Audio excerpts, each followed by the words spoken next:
नमस्कार पेंशनर्स मित्रों, आज सुबह सुबह ही ये पत्र नोशनल इंक्रीमेंट के संबंध में आप सब लोगों की जानकारी के लिए मैं इस वीडियो के माध्यम से अपलोड कर रहा हूं।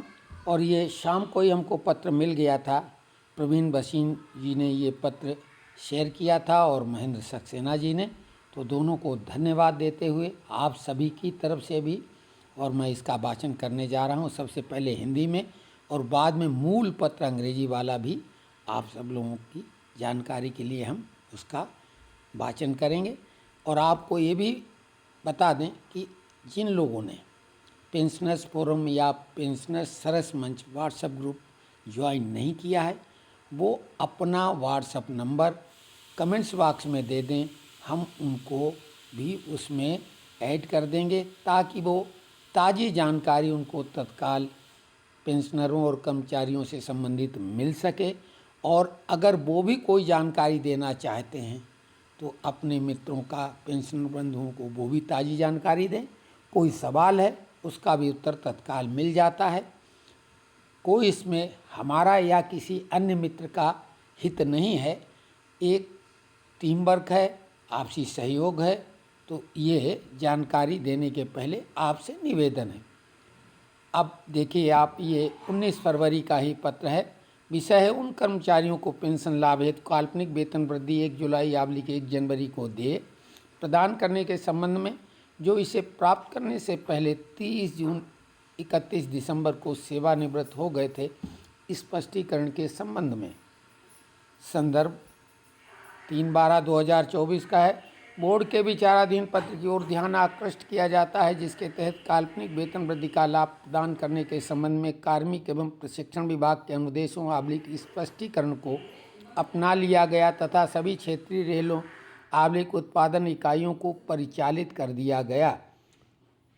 2. उपरोक्त के क्रम में इस कार्यालय में विभिन्न क्षेत्रीय इकाइयों से प्रश्न प्राप्त हुए थे, जिसमें माननीय सर्वोच्च न्यायालय के दिनांक 6/9/2024 के आदेश में उल्लिखित तीसरे पक्ष पर स्पष्टीकरण मांगा गया था। इस पहलू की जांच इस मंत्रालय के विधि निदेशालय और वित्त निदेशालय के परामर्श से की गई है। तदनुसार यह स्पष्ट किया जाता है कि माननीय सर्वोच्च न्यायालय द्वारा उल्लिखित तीसरे पक्ष का तात्पर्य उन पेंशन भोगियों से है जो अन्यथा काल्पनिक वेतन वृद्धि के लिए पात्र है, लेकिन उन्होंने किसी भी न्यायालय के मामले में पक्ष के रूप में शामिल नहीं हुए हैं या काल्पनिक वेतन वृद्धि के मुद्दे पर किसी मुकदमेबाजी प्रक्रिया का सहारा नहीं लिया है।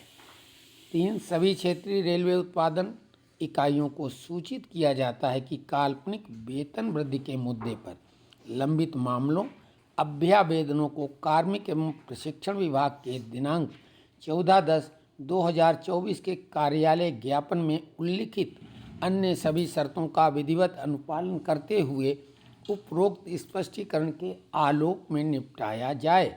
बोर्ड के अनुमोदन से जारी किया जा रहा है। संदीप पाल, कार्यकारी निदेशक, वेतन आयोग, रेलवे बोर्ड के हस्ताक्षर हैं। और अब अंग्रेजी में जो मूल पत्र है उसका हम वाचन करेंगे। Government of India, ministry of railways, railway board, नई Delhi, dated 19/2/2025।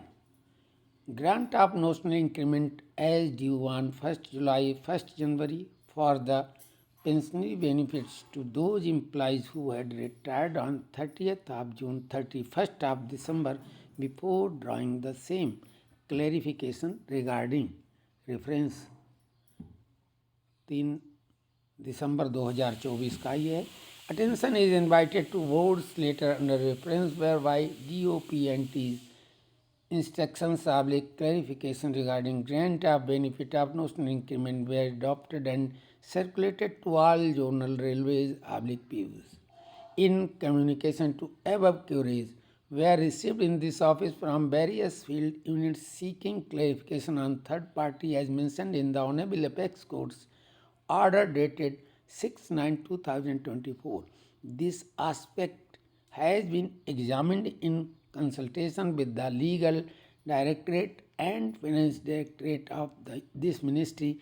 Accordingly, it is hereby clarified that third party, as mentioned by the Honorable Apex Court, refers to those pensioners who are eligible otherwise for grant of notional increment but have not joined as a party to any of the court cases or resorted to any litigation process on the issue of notional increment.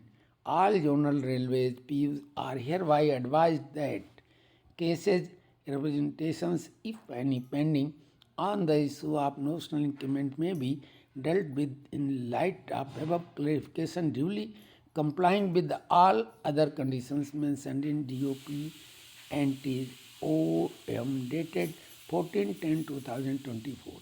This issues with the approval of Board. Sandeep Pal, Executive Director, Pay Commission, Railway Board.